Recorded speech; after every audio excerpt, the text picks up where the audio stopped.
Capítulo 51, que trata de lo que contó el cabrero a todos los que llevaban a Don Quijote.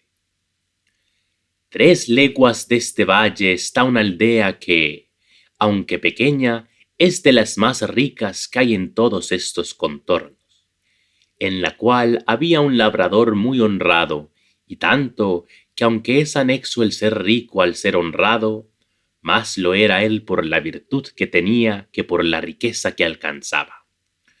Mas lo que le hacía más dichoso, según él decía, era tener una hija de tan extremada hermosura, rara discreción, donaire y virtud, que el que la conocía y la admiraba se admiraba de ver las extremadas partes con que el cielo y la naturaleza le habían enriquecido.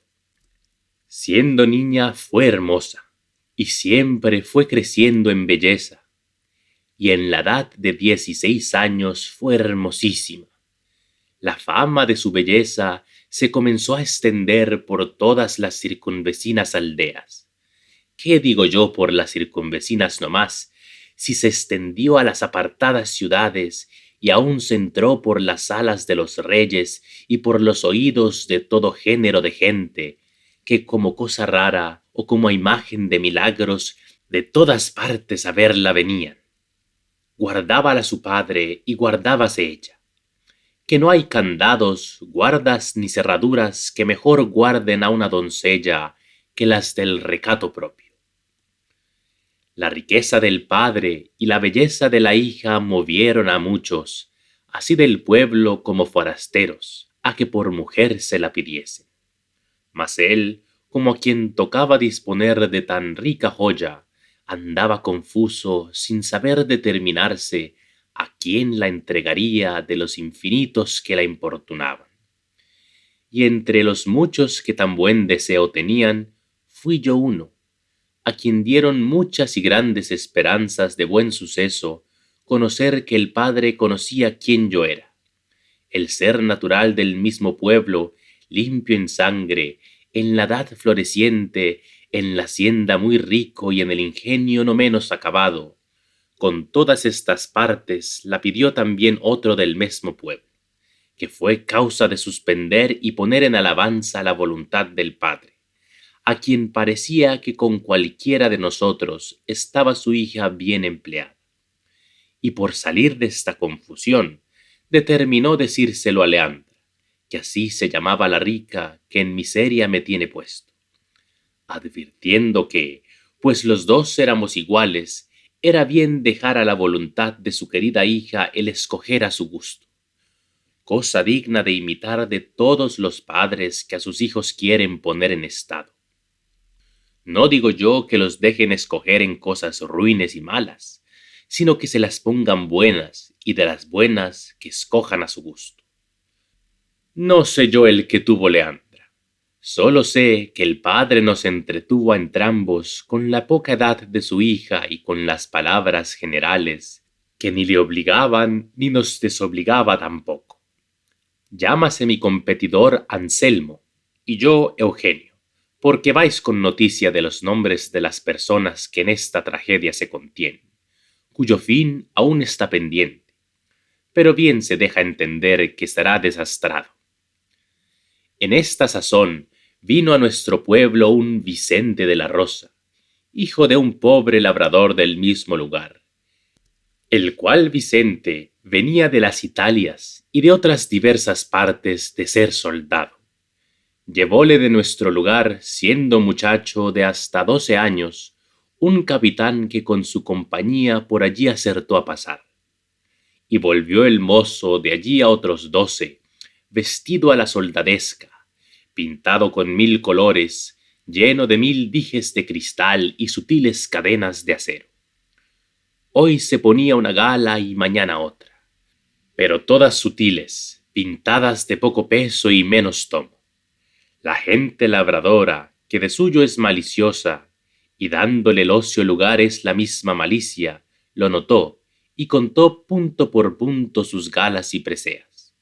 Y halló que los vestidos eran 3, de diferentes colores, con sus ligas y medias, pero él hacía tantos guisados e invenciones dellas, que si no se los contaran, hubiera quien jurara que había hecho muestra de más de 10 pares de vestidos y de más de 20 plumajes. Y no parezca impertinencia y demasía esto que de los vestidos voy contando, porque ellos hacen una buena parte en esta historia. Sentábase en un poyo que debajo de un gran álamo está en nuestra plaza, y allí nos tenía todos la boca abierta, pendientes de las hazañas que nos iba contando. No había tierra en todo el orbe que no hubiese visto, ni batalla donde no se hubiese hallado. Había muerto más moros que tiene Marruecos y Túnez, y entrado en más singulares desafíos, según él decía, que Gante y Luna, Diego García de Paredes y otros 1000 que nombraba. Y de todos había salido con victoria, sin que le hubiesen derramado una sola gota de sangre. Por otra parte, mostraba señales de heridas que, aunque no se divisaban, nos hacían entender que eran arcabuzazos dados en diferentes reencuentros y faciones. Finalmente, con una no vista arrogancia, llamaba de voz a sus iguales y a los mismos que le conocían, y decía que su padre era su brazo, su linaje, sus obras, y que debajo de ser soldado al mismo rey no debía nada. Añadiósele a estas arrogancias ser un poco músico y tocar una guitarra a lo rasgado, de manera que decían algunos que la hacía hablar. Pero no pararon aquí sus gracias, que también la tenía de poeta, y así, de cada niñería que pasaba en el pueblo, componía un romance de legua y media de escritura. Este soldado, pues, que aquí he pintado, este Vicente de la Rosa, este bravo, este galán, este músico, este poeta, fue visto y mirado muchas veces de Leandra, desde una ventana de su casa que tenía a la vista la plaza.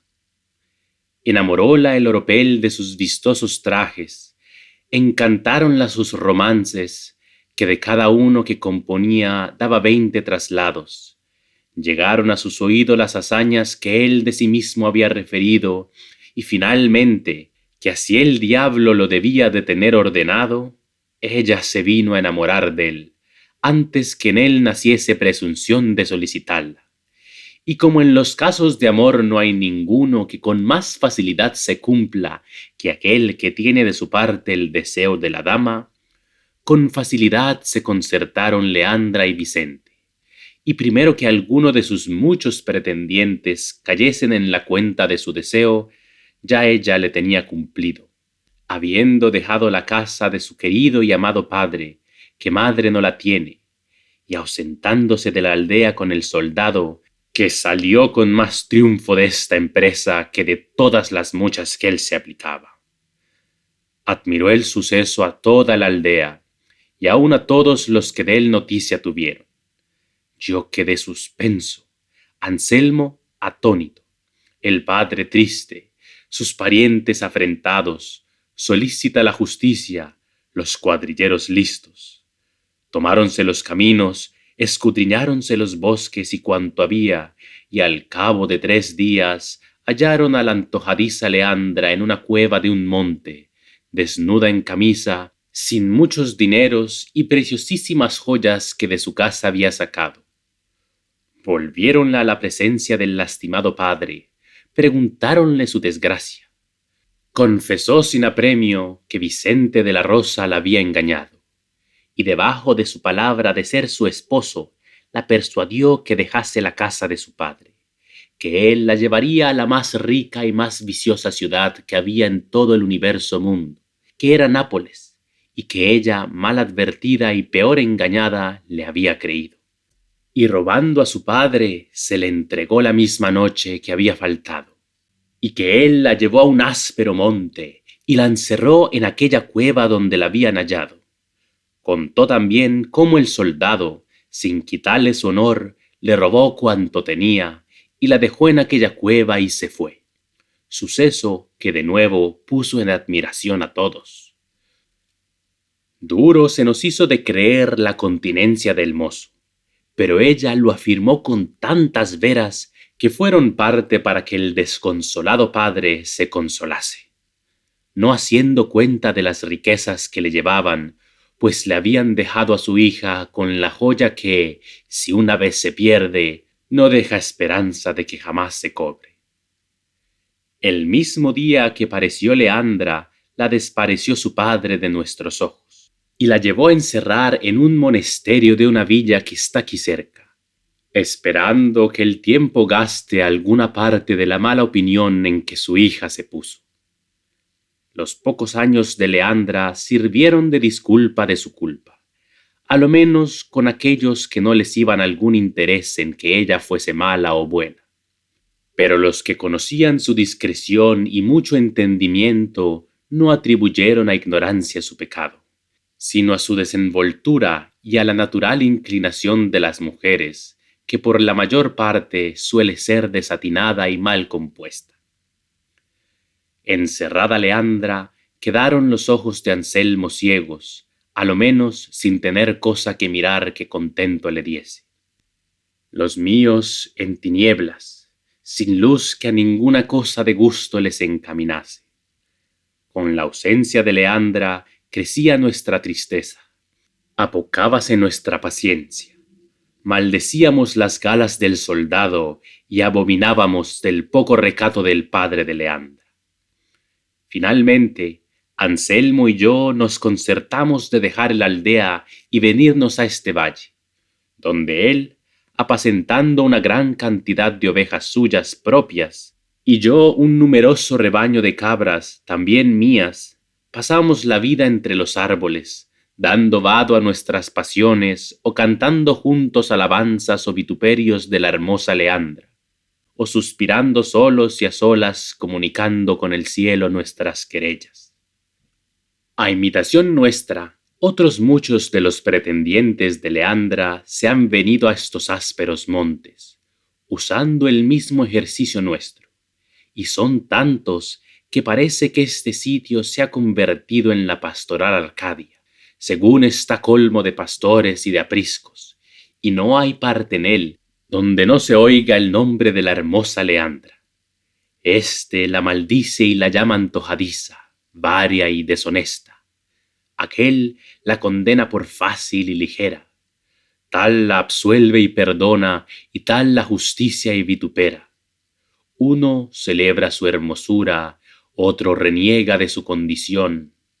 Y en fin, todos la deshonran y todos la adoran. Y de todos se extiende tanto la locura, que hay quien se queje de desdén sin haberla jamás hablado, y aun quien se lamente y sienta la rabiosa enfermedad de los celos, que ella jamás dio a nadie. Porque como ya tengo dicho, antes se supo su pecado que su deseo. No hay hueco de peña, ni margen de arroyo, ni sombra de árbol que no esté ocupada de algún pastor que sus desventuras a los aires cuente. El eco repite el nombre de Leandra donde quiera que pueda formarse. Leandra resuenan los montes, Leandra murmuran los arroyos, y Leandra nos tiene a todos suspensos y encantados, esperando sin esperanza y temiendo sin saber de qué tememos. Entre estos disparatados, el que muestra que menos y más juicio tiene es mi competidor Anselmo, el cual, teniendo tantas otras cosas de que quejarse, solo se queja de ausencia, y al son de un rabel que admirablemente toca con versos donde muestra su buen entendimiento, cantando se queja. Yo sigo otro camino más fácil, y a mi parecer el más acertado, que es decir mal de la ligereza de las mujeres, de su inconstancia, de su doble trato, de sus promesas muertas, de su fe rompida y finalmente del poco discurso que tienen en saber colocar sus pensamientos e intenciones que tienen. Y esta fue la ocasión, señores, de las palabras y razones que dije a esta cabra cuando aquí llegué, que por ser hembra la tengo en poco, aunque es la mejor de todo mi apero. Esta es la historia que prometí contaros. Si he sido en contarla prolijo, no seré en servicios corto.